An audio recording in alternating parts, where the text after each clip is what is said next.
Hey everyone, I'm Daniel, the Salon Guy. Steven decided to retire, and I'm going to be taking over his channel. No, you're not, Daniel. Give me that damn microphone.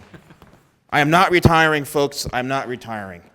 Stop trying to steal my thunder, Daniel. I'm tired of it, all right? Every time this guy gets put on the internet crashes, all right?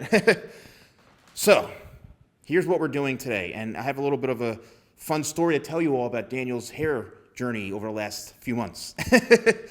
Daniel attempted to go blonde. He had asked me to do it, and even I was hesitant because I was like, I don't know about that, Daniel. It's a big job, and it's a big commitment. So then his girlfriend Sabrina, right, Daniel? Did Sabrina do it?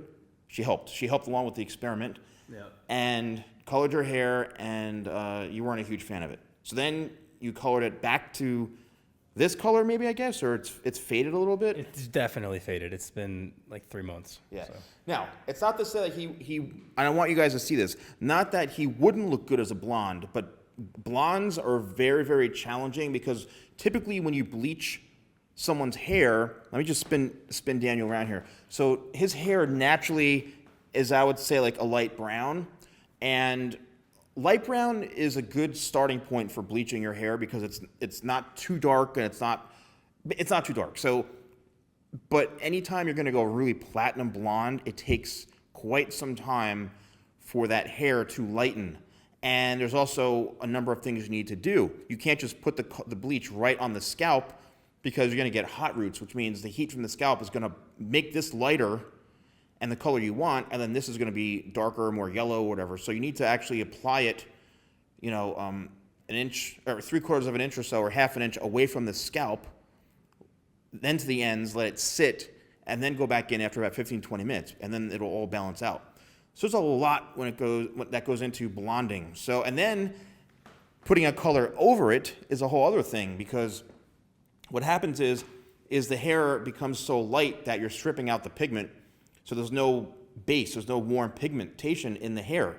And with pigmentation, it goes from, red, orange, yellow, and keeps going up to pale yellow. So when the lightest hair color is super blonde, there's really no sort of warmth whatsoever because it's all been toned or bleached out. When you're trying to put a color, am I boring you, Daniel? No, I'm just You're tired. falling asleep on me. You see this, folks? You see what's happening over here? I'm trying to talk about professional coloring, and he's falling asleep on me. Oh, that's what you're banned after this. Anyway, so, and then what happens is when you just take color and you plop it right back on the head, especially if it's a darker color, it could cause discoloration, right? It could cause discoloration because there's no base to kind of to support it because it's missing. So you take a medium brown or dark brown that has a heavy pigmentation of, say, red or red-orange, and you put that on here, it's gonna just turn either really, really red, or it's gonna maybe turn greenish. I don't know. It all really depends. So this is what we're left with, and he's had 1 or 2 haircuts since I cut it last time, and his hair is pretty long right now. So could he rock a longer haircut like this? Sure, why not? And he has kind of the perfect oval face shape that he can wear almost any hairstyle. He's got a strong jawline. I get a lot of people asking me, Steven, what's the best haircut for my face shape? He's a perfect example of he could wear it off his face, he could wear it over to the side, he can wear it down towards the face like this, he can go total emo hipster if he wants, and he looks good with everything. So if you have a face shape similar to his, you're in luck because you have a lot of flexibility. So what are we going to do? I know you're all probably saying, Steven, let's get on with this video already. But what are we doing with Daniel's hair? And I honestly have no idea. No idea. But no, what I really want to do is, quite some time ago, we created a really kind of cool textured shape. We're gonna buzz the sides and the back. I'm not gonna go super short on it. Probably I'll use like a number 3 or so, just to have a little bit of depth in through here and dimension, and then work it all by hand from here. So we'll start off here, and then everything will be done by hand. The top, I'm probably going to end up cutting, I'd say, more than half of this off, probably 3/4 of this off, to have it short here, working towards the front a bit longer, and then we'll have some texture in through here. So I'm going to do the haircut. You can just watch along, and then I'll break it down at the end.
Well, after 3 weeks of cutting, we are finally done. And you know what's interesting? I mentioned in the beginning that we were going to take this quite a bit shorter, and as we were cutting this, you know, Daniel said, I really like how the length is throughout the top here, but we both agreed that it was a bit too long, and I said, let me create something that is going to be really complementary to keeping it tighter throughout the sides here, and also some texture and some volume in through the top. And what we've discovered, and this is great for just knowing this in general, whether you're a hairstylist or just a consumer or client, is that you can cut the hair, if it's cut properly, to do anything you want as far as the shape goes. Now, while we were kind of messing around with it before, I literally had no product in it, and the amount of texture and volume and movement we had in here was nuts, because if you go back, you can even go back, but if you watched all along, I did so much texturizing and removing excess weight and just going in, and that's what's creating that separation. So if you're one of those people who feels like your hair always flops down or doesn't have any sort of, you can't ever do anything with it, most likely it's probably because of the haircut. But look at all the texture in through here, and look at all the volume, right? Let's just kind of bring this head on. I mean, look how much length there is on top in through here, but then now, look what we can do. I mean, look at the texture. And we realized this is also a trend. This trend of the hair kind of down a little bit, but then it's softly up like this, kind of like the big TikToker haircuts.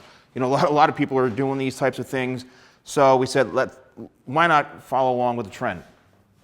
Now, what did I actually do? So I used the number 3 guard right in through here.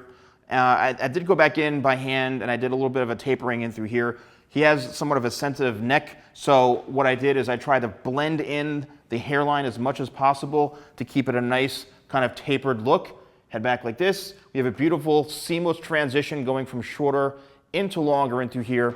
The length goes probably about an inch or so quickly to then about, I'd say, 2 inches. So the whole top here ranges from about 2.5 to 3 inches long, and then goes all the way into the front, and the very front comes down just past his eyebrows. But as you can see, the seamless shape we have here going shorter into longer, and it's really, really crucial if you are going to be wearing your hair like this. What I don't suggest, I mean, not that it can't happen, but watch what happens. So when I bring the hair back, you see how it wants to jump right back forward. His hair growth is forward this way, and most people have, you know, unless you got a severe calic, most people, their hair grows forward right in through here. Anytime you go against the way the hair grows, it's going to want to stick up. So don't fight it, go with it, but make sure that when you cut it, you have some texture. That's why this really, really works in so nicely. And look how nice that lays down on the back of his head. There's no calic sticking up or anything. Even though there is a swirl right here, we've got it really contained pretty well. Working into the top here, I did go shorter to longer. I did cut the middle section, and then we went into the corners, because that's how I always cut as I start down the middle, the corners and the sides. I always start from the bottom up, because the way I cut and the attention to detail and what I put into cutting on the top of someone's head, there's no way I can cut the top first and then create a nice soft taper in through here. It just would not work. It's counterintuitive, and it just would completely drive me crazy, and I think ruin the shape, to be honest with you. So I work from the bottom up because I can seamlessly transition everything and then really just go to town on the way I'm cutting this. What's important is I did a lot of point cutting, as you saw. I did a lot of texturizing. I went in with the thinning shears. I took out a lot of weight to give it that movement and that seamless transition, and I think this came out great. Now, this is a true test. Daniel, I want you to run your fingers through it, play around with your hair, and I want the viewers to kind of see what you would do with it, you know? And a lot of times, I let clients do this because they know their own hair. They know it's going to work best, and that's why I want you to see what he would do with it. Are you finished? Is this, you like it? I like this, yeah. That high up? That's crazy, right? Sometimes Something pretty extreme, huh? Other times I'll just keep it down and go to one side. Yeah, but I want you to show the viewers the versatility. Go ahead, so see, he did a little side part, and look how nicely that laid down. And look at all the volume that he has in his hair now. All the volume. Keep your head up a little bit. There we go. Yeah, look at that. That's pretty wild, you know? And then you can kind of work the shape down a little bit, but what's interesting to me is that when a client leaves, I want to make sure that they can do their hair themselves, because even though you just said to me before, you can never do it the way I do it, right? Yeah. But I always want to make sure that they can do their hair a certain way, you know? So, I mean, I think this is an awesome hairstyle, and I hope you guys really, really enjoyed it. And then lastly, everybody's wondering probably what I used. I used talc. I think talc is a great product, especially for hair types like this, a bit, you want more texture and more movement. This is a great product for it. For once, I can be in a video with Daniel and we can have a hair battle. See whose hair is better. Nah, he wins on that one. But anyway, guys, I hope you enjoyed this video. Daniel has been in lots of my other videos in the past, so everybody always wants to know your Instagram.